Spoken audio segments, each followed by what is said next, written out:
Trademark here. Today, I just suggest you read Revenge of the Iron-Blooded Sword Hound. It's a manhwa about the Baskerville family's hound, Vikir von Baskerville, a man falsely framed for association with the demon clan, which means to denounce humanity. He was sentenced to an end by guillotine.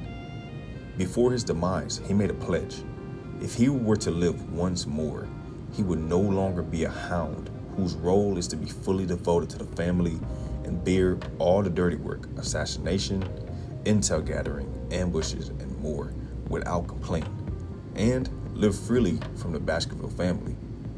As if God was listening, he didn't die, but awoke as an infant right before being put through the cradle of swords, a trial all infants must overcome in order to establish their place in the family. Vikir, with his previous experiences and knowledge, will use every new opportunity to escape the Baskerville family and have his revenge on those that framed him. So, let's get to it.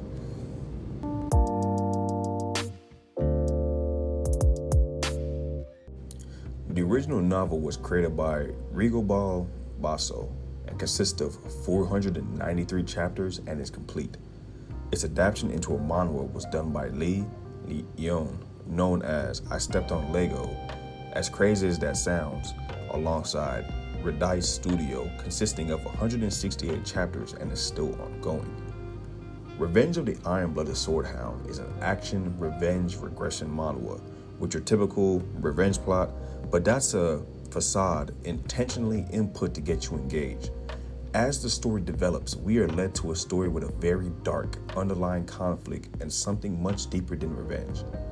The story is a mature read but has slight comedy and romance elements that keep it well-rounded, but the main focus and plot remain on the dark and mature aspect, leaving a good story for those seeking plot and not a comedy special. So, let's dive into it a bit.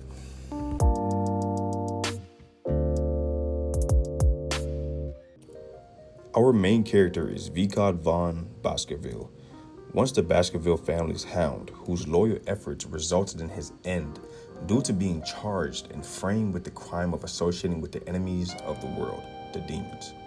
He awoke into the next life as a baby and swore that he would get revenge and escape his fate as a Baskerville hound and the family in general. Vikir in the previous life at 8 was considered a genius, and as he continued to age, he showed the family he was highly capable and was used until they decided he no longer had use. Vikir is steadfast in his visions and goals and does not falter for anyone, but he is also caring and considerate of innocent people. He will accomplish his goals by any means, but he maintains a balance that does not allow mercy for enemies and protection for his allies. Vikir isn't simple-minded, and while he has his goals, he isn't one who won't deal with other conflicts and issues, leading to a very well-made protagonist. For the side characters, we have a few. Hugo Lee Baskerville is the Baskerville family's patriarch and known as one of the 7 pillars of the Rock Empire and one of the strongest amongst them. He is the target of Vikir's revenge, as he was the final decision that caused his death. Hugo cares for his family, but is quick and cruel to those deemed weak. If you want status, then you must acquire it through strength. The outcome of Vikir's revenge will reveal Hugo's fate and how the story continues. The Lay Baskerville brothers. They were known as the Baskerville's patriarch's trident and fight as if in sync as one individual. They were the ones who stopped Vikir in the previous life after he was framed and attempted to bully him in this life, but things did not go as planned. They are still strong, but in this life may not have the same influence as before. Ayan of the Balak tribe is the daughter of the Balak tribe's chieftain and a skilled archer. She is the guide for Vikir and the start of the Balak arc. Dolores L. Quo or Q Vedis is a saintess of the Rune Order who seeks peace and prosperity for the nation. She is a potential obstacle and ally to Vikir. Camus Morg is a very skilled magician and a loyal ally of Vikir, but has the potential to become an enemy, but time will tell what is to come with the events that cause her changes. There are many others, but these are the current characters who play larger roles at this time.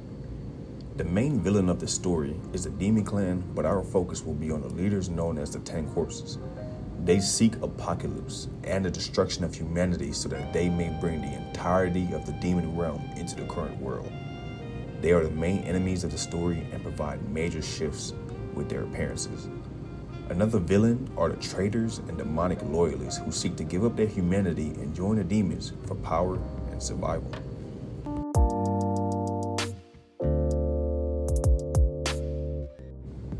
This story develops through Vikir von Baskerville as he regains and surpasses his original power while also learning how to use a new ability he acquires through an early battle, which allows him to face stronger enemies. Vikir establishes his status in the Baskerville family and extends influence to other families and creates ties that lead to the story expanding past just the family and incorporating the many others, internal and external, to the Rock Empire. The world develops through the advent of the demons and legendary monsters in different areas of the continent, but mainly within the Rock Empire. They pose the largest threat, and it will take extensive preparation and alliances of the families and tribes of humanity to overcome this threat and come out victorious.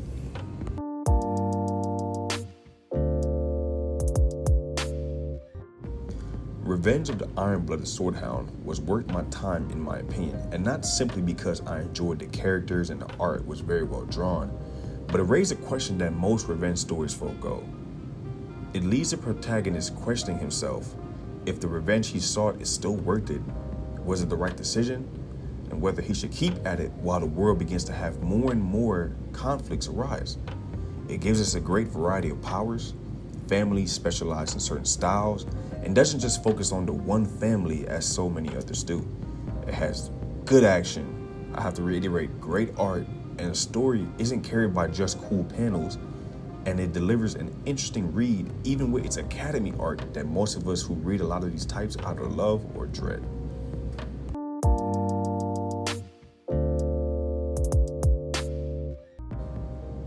Thank you for listening, and I hope you enjoyed reading this one as much as I have. If you have any suggestions yourself, please put them in the comments and I'll get them a read if I haven't already. I'd like to ask you all, if given an opportunity to go back after being betrayed, would you go back to get revenge, or would you use that life to live anew? Me personally, depending on what it is, I may not be at the level of peace to simply let it go. But we all have different situations, and it's up to you to take time and analyze the outcomes and what is worth your action or inaction. So with that being said, thank you once again, and safe travels.